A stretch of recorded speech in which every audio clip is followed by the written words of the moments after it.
Over the weekend, a massive new document leak showed how the global elite hides its wealth. It uncovered previously unknown financial connections between some of the world's most powerful people. Reported business links between a member of the Trump administration and members of Mr. Putin's inner circle. The leak contained millions of confidential files from a Bermuda-based law firm called Appleby, and it was revealed by the same group of journalists that broke the Panama Papers story last spring.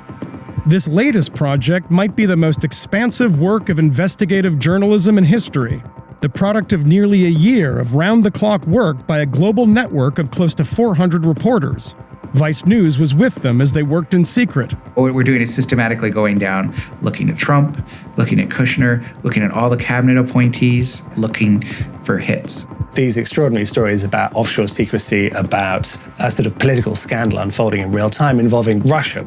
Somewhere in those files, there might be the smoking gun.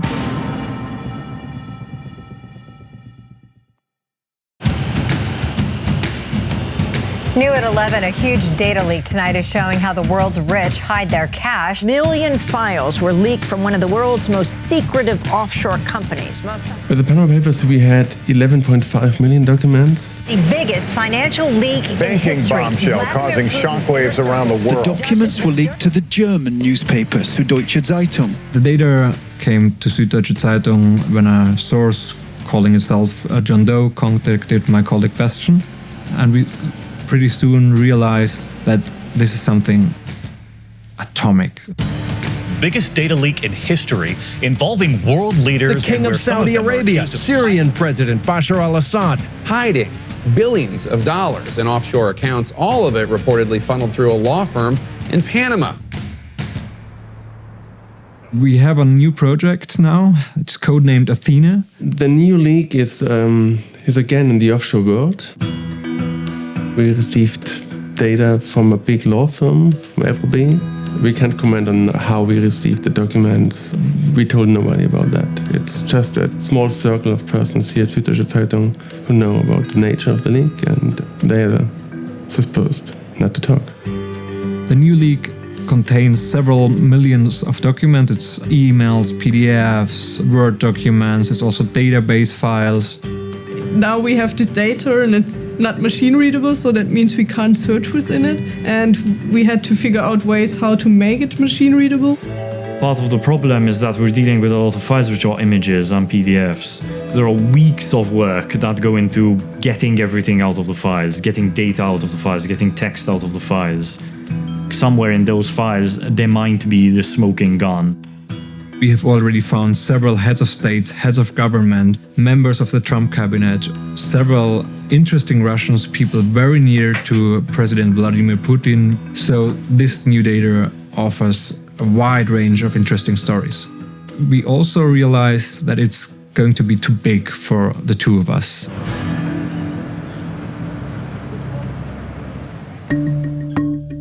Süddeutsche came to us because we have the technical capabilities to tackle a leak this large.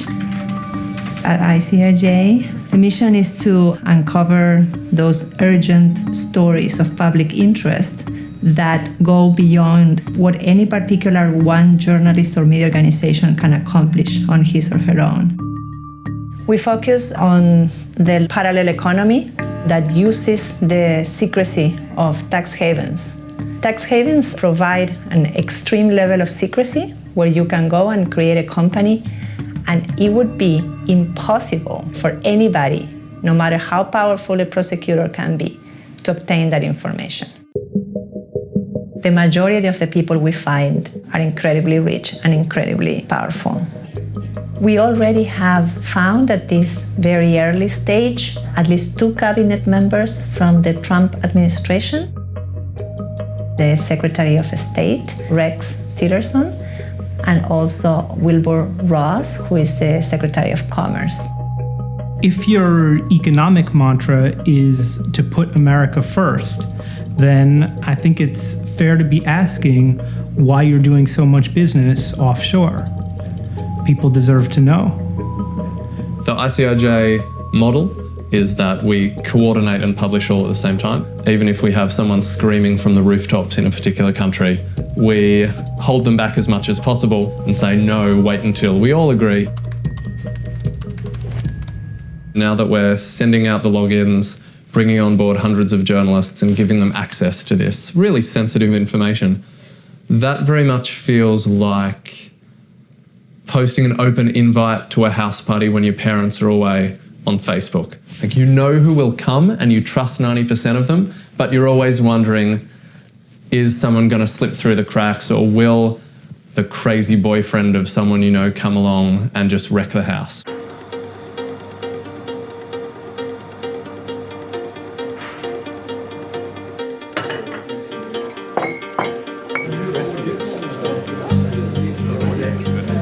Excellent, nice to see you. Could you please all switch off your cell phones for the whole meeting? Because otherwise the electronics will go mad, and due to security reasons, so please switch off your cell phones. Welcome to Munich and welcome to Süddeutsche Zeitung. The first rule was that we don't talk about what we are doing, that we don't talk to our friends, to our families, to our colleagues. The second was that we share everything that we find out.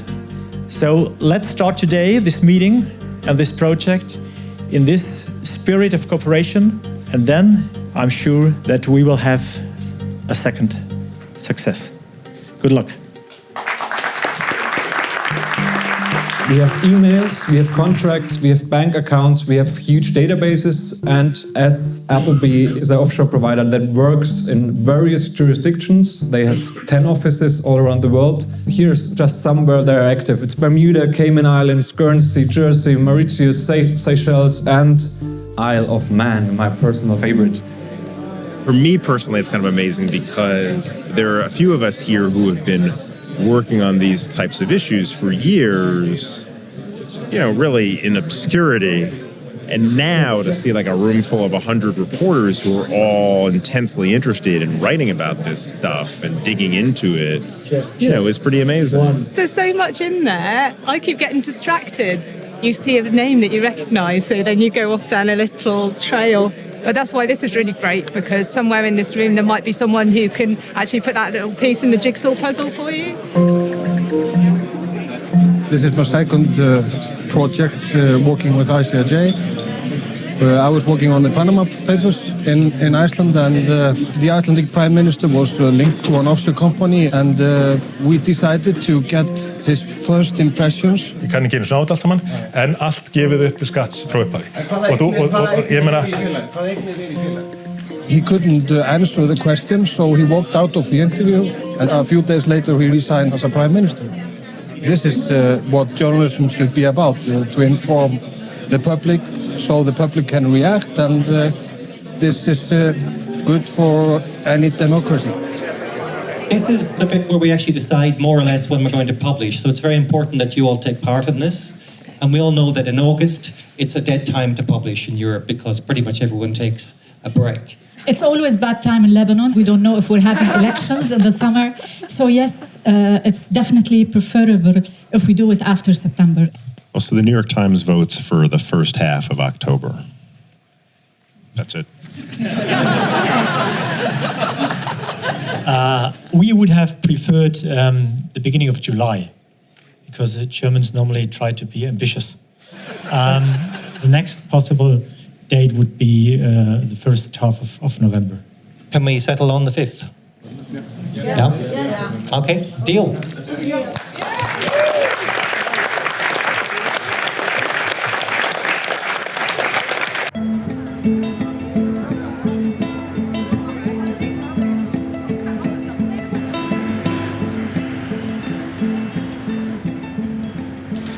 I'm going to take you to the kind of most secret bunker.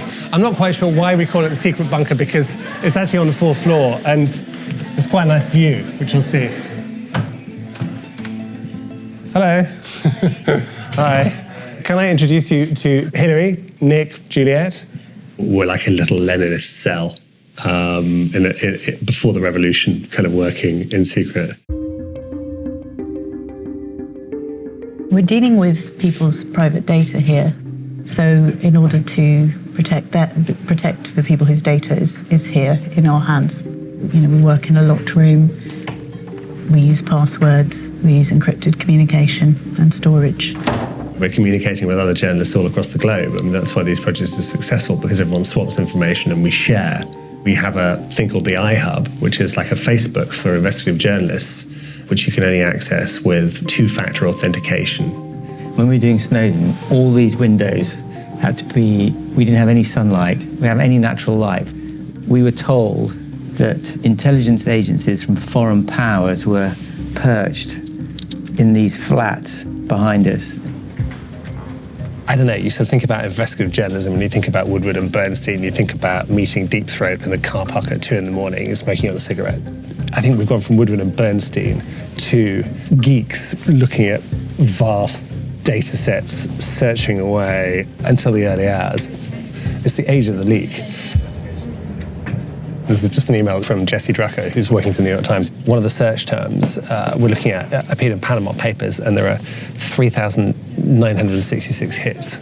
And so we're now supposed to divvy up 1,000 hits between the New York Times, the BBC, the Guardian, and the ICIJ. The New York Times are the new kids on the block. Strangely, that seems. They didn't do Panama Papers, or at least they did. They were a bit like the US in the Second World War. They were a little bit late. We'd done most of the research and they sort of came in at the end. This time they're in on the project from the very beginning.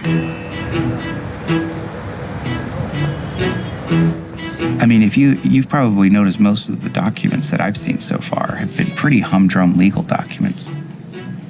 It's life at a law firm, right? Exactly. But it's not like Mossack. Can you imagine having to draft those documents? No. It just seems mind-numbing. So these are the top clients in Cayman, but there are lists there for like in Bermuda and BVI. The problem is, even if you get a hit, so much of the stuff is so prosaic. Yeah, but that doesn't matter. The fact that it's prosaic, they never say, "Oh, you're going to steal money." No, but Is Mike here? yeah, he's here. No. We don't see ourselves as the opposition. We see ourselves as doing scrutiny of every administration. Donald Trump may choose to, continue to try to cast the New York Times as public enemy number one. Generally speaking, reporters are not personalities who are easily intimidated, nor do they like to be intimidated. So that, I think, just makes people resolute about doing their job and doing it well.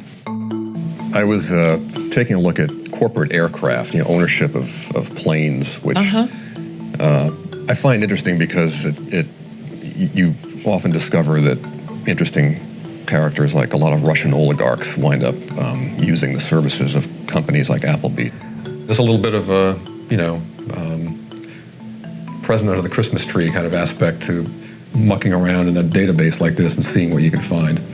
We've been looking at the relationships between people associated with the Trump campaign and Russians, and there are a lot of tantalizing leads. What we're doing is systematically going down, looking at Trump, looking at Kushner, looking at all the cabinet appointees, looking at all the Trump-related entities, looking at all the entities who are related to Trump business partners and things like that, looking for hits. An ongoing story that I've been looking at is who are Kushner's partners, because a lot of the money behind the Kushner developments or Kushner investments is a mystery. We don't really know who his investors are. Just typing in the last name, you get 400 some odd hits, and you have to sift through every one. I will honestly say that I'm still a little bit of a loss as to how to deal with some of those really kind of gigantic search results. Right. Maybe there's some way we can put our heads together and figure out a way to make that work. So, and I mean, there's no question that at a certain point, some of the stuff will cohere and you'll come up with a storyline that makes sense, but that hasn't happened so far. Hopefully in a couple of weeks, there'll be more meat on the bone, so.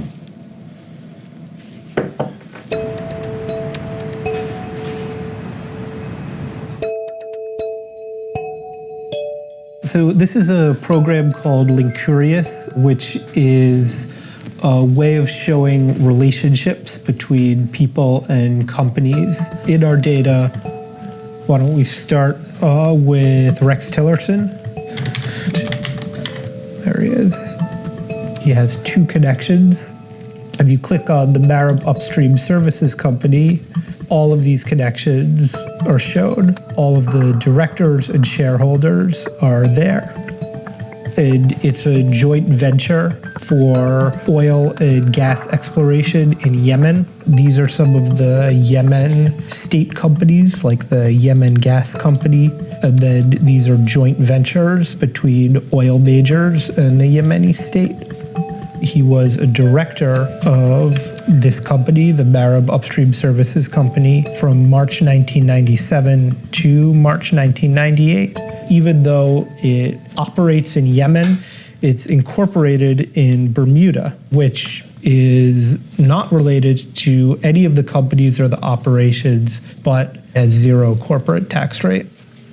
I actually think we probably have a better story with Wilbur Ross, because with Tillerson, there's just that one connection, which is for a fairly short period of time, and everyone knew he was there. With Ross, there's at least a dozen companies in the data that we see him as a director and shareholder of.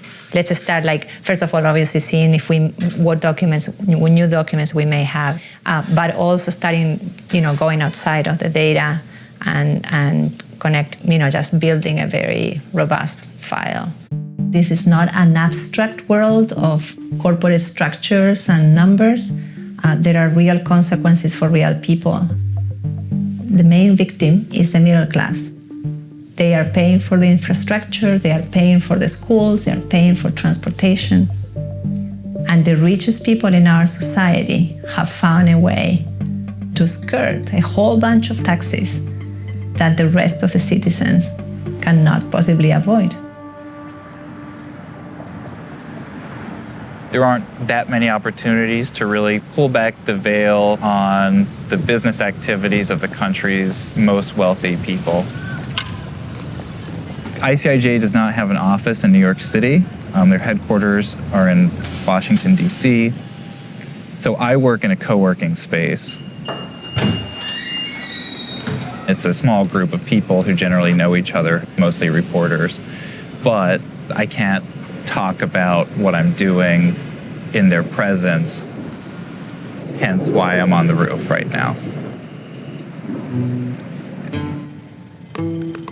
In my former life as a freelancer, I would talk an awful lot about my work with my friends, my family, and I've all of a sudden gone very quiet, which I think might be a slight relief for them. The story that I'm most excited about, personally, right now, is about a Democrat. Billionaire investor and founder of Renaissance Technologies hedge fund, James Simon.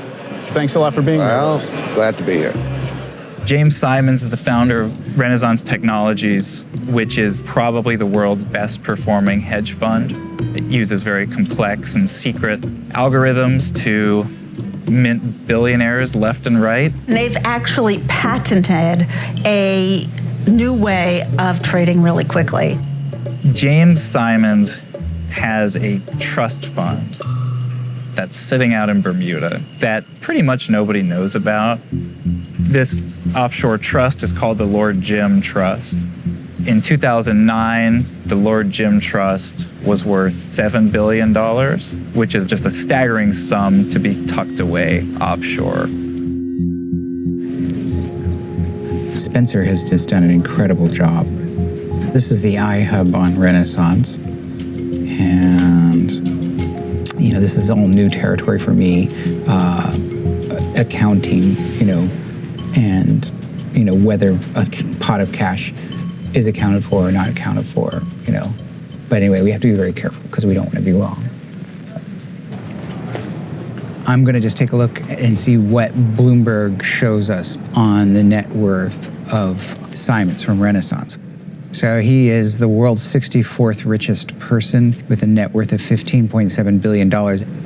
This Lord Jim Trust is probably worth about $15 or $16 billion now, at least. If Bloomberg or Forbes, Fortune, anybody had ever gotten wind of the existence of this thing, it would have been a huge story. I find it, amazing that a pot of money $15 billion large. There's absolutely no trace of it in any filing, anything.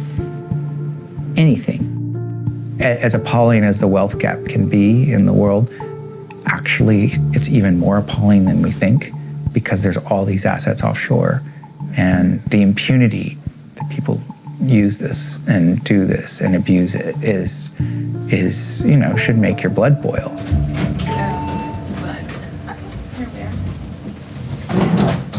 I thought it would be helpful for some of the stories that we were, sort of mutually interested in, to talk a bit about, what our intentions are today. So it seems like what we clearly have is, Wilbur Ross is a significant shareholder in this company that's making tens of millions of dollars a year as he sits in office as Secretary of Commerce. Wilbur Ross's private equity firm, W.L. Ross & Co., is connected to more than 50 offshore companies in the data. We were able to trace personal investments by Ross through 4 of those companies to a shipping firm called Navigator Holdings. One of the top clients of Navigator is a Russian energy company called Sibur, whose key owners are 2 prominent Russian oligarchs, Leonid Mikhelson and Gennady Timchenko, and Kirill Shamalov, who's Vladimir Putin's son-in-law. Wilbur Ross still has a financial stake in Navigator Holdings. And it adds up when the people who are in charge of commerce and international economics have connections to offshore business dealings. It tells you a lot about the kind of economic advice that Donald Trump is likely to be getting. The way Sasha has crafted now is like pretty much dead on. Ross does have this fairly interesting, to say the least, relationship with some wealthy Russians who are very well connected in Moscow. Mm-hmm. I pulled these earnings calls from Navigator Holdings, and the CEO is talking about how they're making all this money because Russia is exporting so much gas to Europe.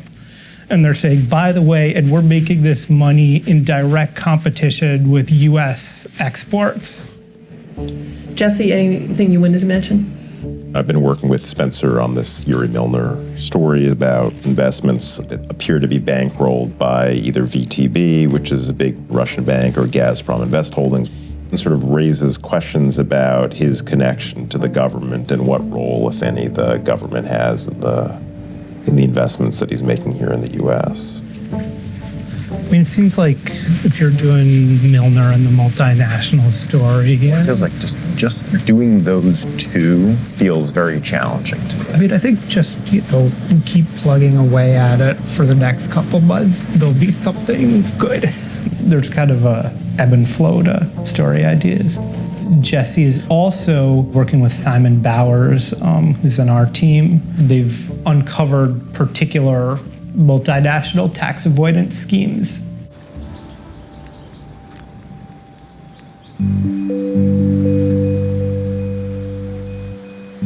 I have 10-year-old twin boys and a very small house. They're jumping all over every square inch of that house and driving me crazy. So I've moved out into the yard for some peace and quiet. But of course they follow immediately. They want to know what goes on in the woodshed. The sweeping narrative is that this offshore law firm caters to all sorts of clients wanting any range of services.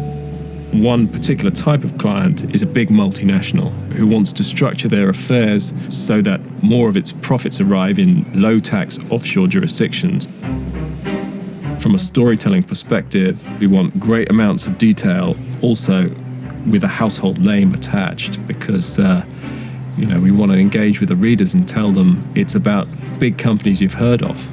Facebook is there, Apple is there, Nike is there. I never know what to say, Nike or Nike or sneakers. Do you say sneakers or trainers? I don't know. Do you know what trainers are? People think of Nike as a company, one corporation. In fact, it's a group of companies. It's probably over 100 companies that will include all sorts of strange partnerships.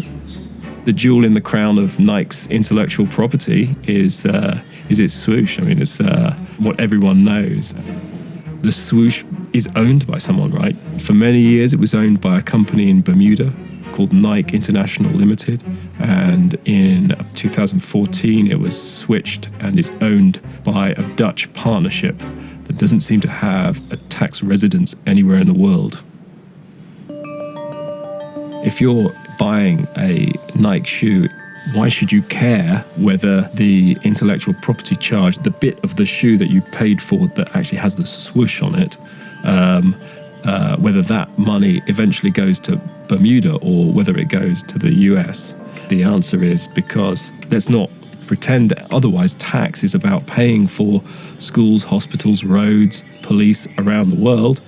If your structure is cynically doing that and has no other purpose, that's going to be an uncomfortable conversation for the tax director to have with the corporate reputation director. I don't see this as a crusade, but actually I think the best kind of reporting looks at how it's a systemic issue. A more sober approach to it is to say, we understand why they're doing it, but what are we going to do about it now? And that's what I'm hoping people are going to start asking.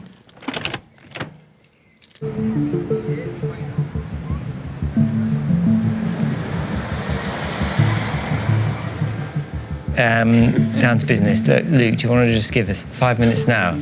Yeah, I mean, just a couple of thoughts. One, I was kind of reviewing the Twitter stuff. It is very good. I think it's almost the best story. Genuinely is Russian state funds which are used to buy a big stake in Twitter. We have money from VTB, which is a Russian state bank. It's basically the Kremlin, going into a Russian American called Yuri Milner. And then we have Yuri Milner investing in Jared Kushner. Jared Kushner is an interesting story in the data. Jared is kind of right up there, and potentially he could be our best story. But at the moment, we can't prove that it's Russian state money going to Kushner because the money may be going somewhere else. And none of this is easy. It's not like kind of Vladimir gives money to Yuri, gives money to Jared. It's a puzzle. We have a political story which is as big as any story I've ever come across, involving Donald Trump and the Russians and Trump's associates. But if you're an American reporter and you annoy power, you annoy the White House, what's going to happen? Donald Trump's going to tweet at you. Whereas in Russia, everybody understands what can happen to journalists who criticize power and in particular who expose corruption.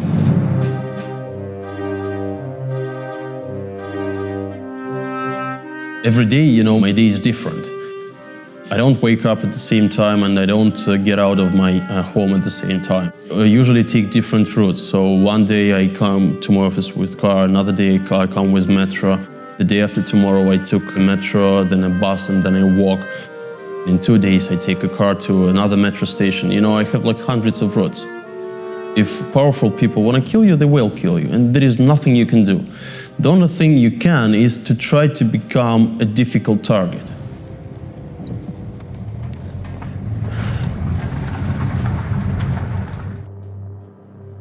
If you turn your head, you will see 6 portraits of our reporters from Novaya Gazeta who were killed. Yuri Shikachikhin, he is considered to be the father of investigative reporting in Russia. He did stories about secret services and about the corruption within the secret services, and he was poisoned. Fair journalism in Russia is still, for my regret, not very safe profession.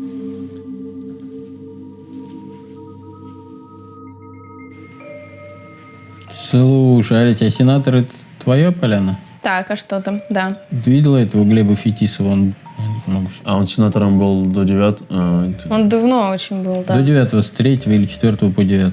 Потом Потом был членом общественной банк. палаты и сейчас тоже. Когда он разорился. Его стали сажать. Вот. Окей, просто сам факт компании да. это так себе, конечно. Не очень большая новость. sometimes we see names and even interesting names, but we don't have any information about companies. So basically, it's just the fact that somebody owned a company and nothing else, and it's a problem. You see all these Sibur and Wilbur-Ross connections. It's not a Russian problem. It's not the biggest Russian problem, I should say. That Kirill Shamalov, the son-in-law of Vladimir Putin, is doing business with Ross, who is now the secretary of whatever in the US, means nothing. Unfortunately, the scale of problems in Russia is so big that we are focused mostly on the state. Хочешь коньяка? Давай. Вот тут как раз чуть-чуть есть что доработать, да? А у тебя есть какая-то вот история, которая может претендовать на якорную? Блин, с якорными историями у нас почти... Ну, в смысле, у нас ее нет. У нас нет. Ну, прямо скажем, да. И чтобы у нас был месяц на написание историй... Ну, то есть, вот, допустим, мы даже это придумаем в конце сентября. Да. Все же может измениться. Это будут только накиданные идеи. Надо больше времени, чтобы их продумать. Слушай, нам с Панамой хватило, блядь, месяца, а здесь историй меньше, поэтому... Вообще, честно говоря, настолько мне жалко уебывать свое время на это.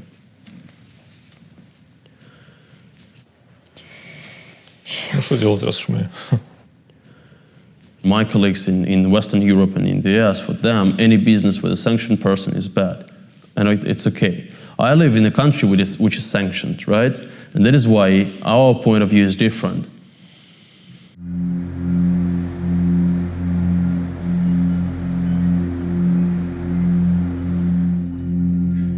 I think there's an understanding that there are Russian oligarchs out there who have investments outside of Russia, but who are basically wealthy or who are billionaires, essentially at the pleasure of Vladimir Putin. And what this story shows is that to some degree, Yuri Milner is in that camp too.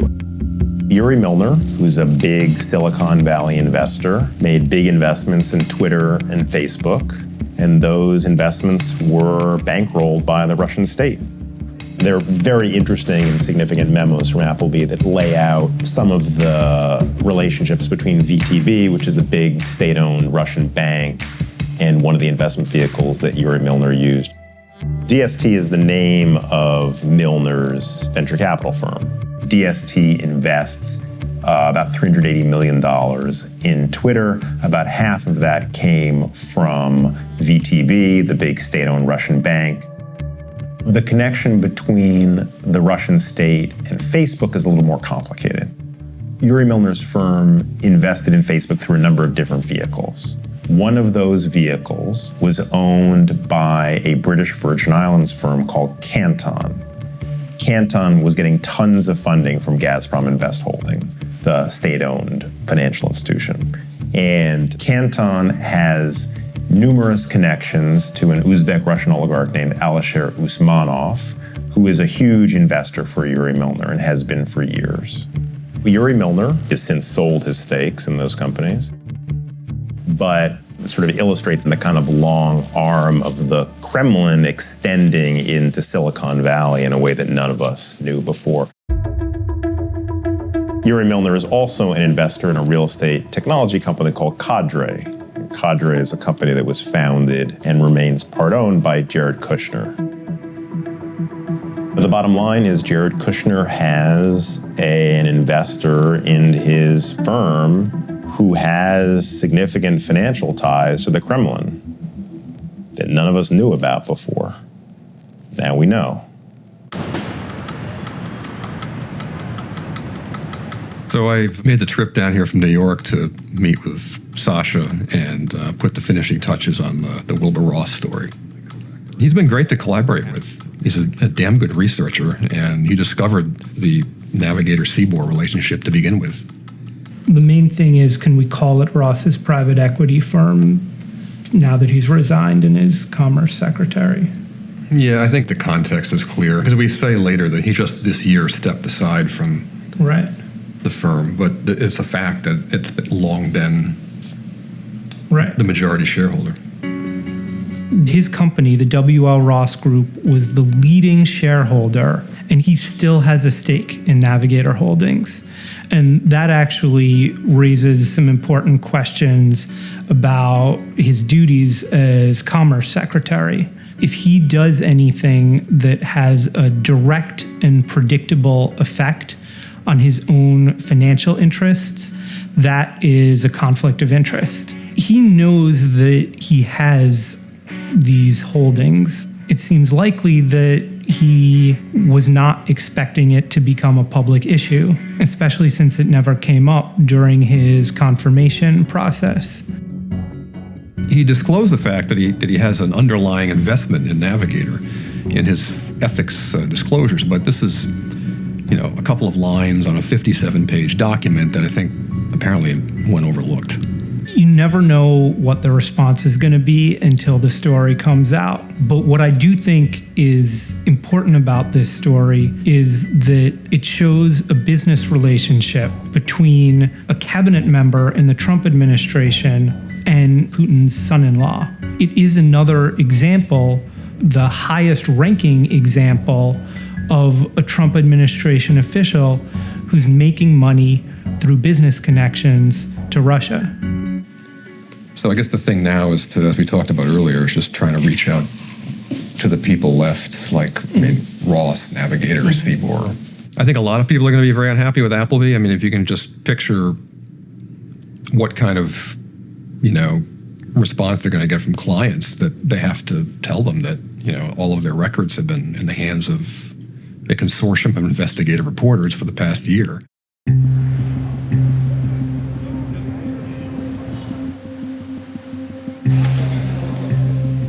The main point of the visit to Bermuda is really the visit to Appleby's offices. Bermuda is the beating heart of Appleby and its global operations. What more do you need? Palm trees, blue sea. Yeah, I think this qualifies as paradise. It will take words from the screen that I've now been reading for 12 months or so and will give those people and those buildings a life. The Australians, the Danish, and then the Japanese also came on board.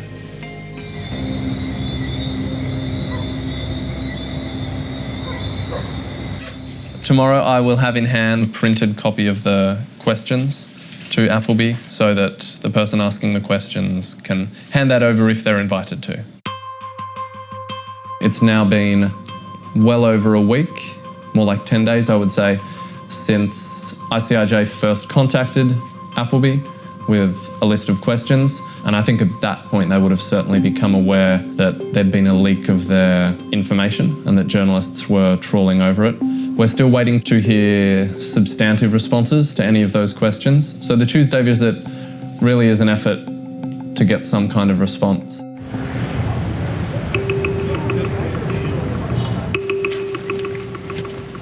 The cat is well and truly out of the bag as soon as we go to their front door. All right, here we are. Morning, ma'am. We're with the International Consortium for Investigative Journalists. I'll give you those two. That's me and my colleague. Thanks very much. Morning, Appleby. I feel like I've read these boardroom names. You're having a case of deja vu. I am. I'm thinking, oh, the Cedar Room. That's where that interview happened. Sir, you're on the way. Okay, thanks very much. Please have a seat.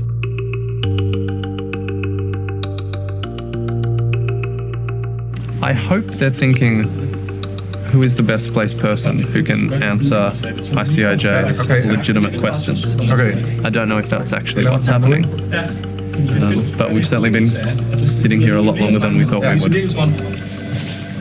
So unfortunately, there's no one here to talk to you right now. Thank you for your business cards. What I will do is have them reach out via email, someone who can speak with you. There's no one here at this time.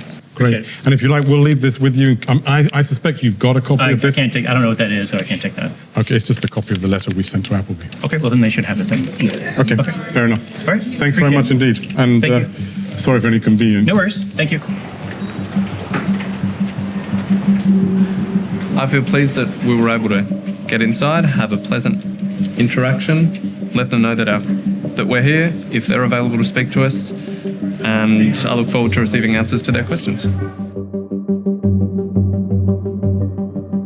This is an industry that not only us, but many people across the world have said is broken and is facilitating growing inequality and injustice. If I were Appleby, I would have reasons to be worried about what's about to come out.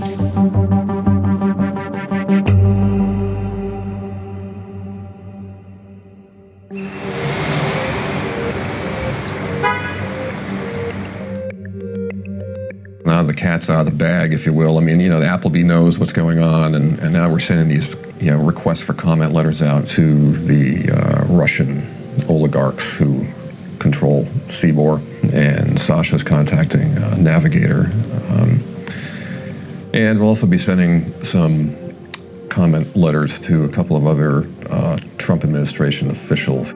We've thought about it, how we approach these guys, right? And so we don't want to alarm them, and because there's a fear that they would preempt us. We're going to try to reach Wilbur Ross, and normally that's kind of an easy thing to do, to reach out to the media person for a cabinet official, but we have Director of Public Affairs vacant, which doesn't inspire confidence, and the press secretary's position is also vacant.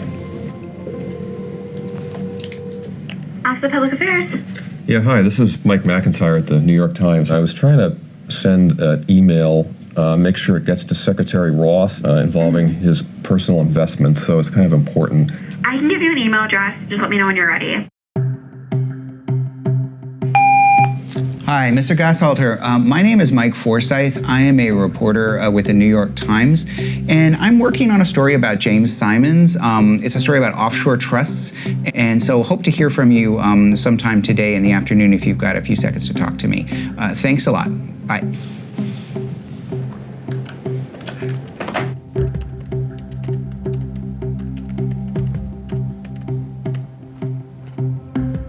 Okay. We finally cleared the hurdle of figuring out who to even send it to. Yeah, now the suspense begins.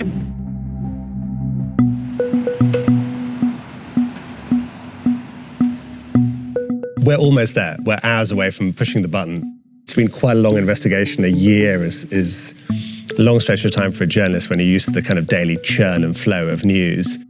We're now migrating downstairs to the second floor, where we'll sit with sub-editors, with the duty editor, and we'll be checking the stories to make sure that everything's absolutely kind of accurate. There hasn't been intimidation, but we have had a lot of legal threats. Yuri Milner flew from California to London, and we met him. We had quite a civilized chat, I thought. He flew home, and while he was on his plane, we got a very, let's say, a less than friendly legal letter from his lawyers. There was investment from the Russian state into Twitter. Twitter didn't know about it. Milner says it was purely commercial. Russian spies, I think we can say that, used Facebook and Twitter to subvert the 2016 US presidential election. Now, there's no suggestion that Yuri Milner was involved in any of that. That's not true. But I think what it does show, in my view, is that there was certainly an interest. It may just have been a commercial interest from fairly powerful forces in Moscow to get into the tech game early on. And this wasn't known until we got this leak, and I think it should be known. The investigation is really over. We're in the home stretch, looking at the presentation issues, the page design and the digital design. We have Kirill Shamalov, who's Putin's son-in-law, and over here is Landon Mikkelsen. He's an oligarch. They both are taking Putin on a tour of a Seaboard facility. Seaboard is the Russian company that does business with Ross's firm. So how long is the story? This goes over to a third page. There was so much sensitivity with that story that we just couldn't make it fit on 2 pages. We're just tweaking the language a little bit to kind of hedge against the possibility, however remote, that he can say that he somehow divested some of it since then. One word that you can't back up, or one thing that strays into hyperbole, or some assertion that you can't support, that can undermine the whole thing. This is just like kind of the inevitable little last minute things that have to be checked and fixed and comments. Yuri Milner came in here for a pretty lengthy interview. where he gave kind of an interesting presentation. He came into the office with a series of clear plastic cups that he laid out on a table. One was marked Facebook, one was marked alleged Russian government funds, one I think was marked Usmanov, and he pulled out a large bag of green M&Ms and then poured the M&Ms from one cup to the next to kind of demonstrate how you can't really show that this dollar from this entity ended up in this investment. The point that he was making, I think, cuts in two different directions. You could argue that, in fact, it's all just one big pot of money, and of course the state money is there. We're just wrapping a bow, on all our stories. Simons did get back to us, and what he told us is that his portion of the Lord Jim Trust had, a few years ago, been transferred to a charitable foundation in Bermuda. So an offshore trust became an offshore charity. There's no website for this charity. There was, as far as we know, no press release announcing the formation of what is one of the world's largest foundations. Just popped up in Bermuda. And now we're going to tell the world about it.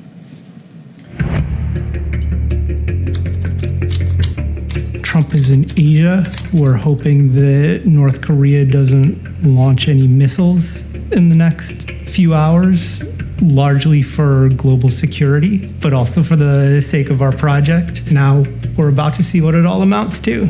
I think it's going to get some attention. Sasha, Hey, Marina. I like your fashion. Thank you. Okay, we're all good, Hamish? Yeah. Too late to pull back now? Yeah. That's it. Good Wow, timing. people already explaining to us. 4:59. In a major leak, we're learning how the world's wealthiest are reportedly hiding their fortunes in offshore accounts. 13 million documents, mostly from an offshore law firm called Appleby. They are known as the Paradise Papers. Another top Trump administration official is now under scrutiny for his relations with Russia. Ross continued to control a major stake in a shipping company. The documents reveal evidence of a Russian stake in the ownership of Facebook and Twitter. This leak is going to be making news for a while. This cache of material from this one law firm is just that. It's the records of one law firm. There are hundreds of firms that do this type of work. The documents give us a glimpse of where the world's financial elite stashed their cash. The big conclusion for me is that only suckers pay tax. Rich people don't pay tax. Big corporations don't pay tax. It just means the rest of us have to pay tax, and we have to pay more tax. We live in a gilded age. I mean, boy, do we live in a gilded age. And this is a ground zero for that.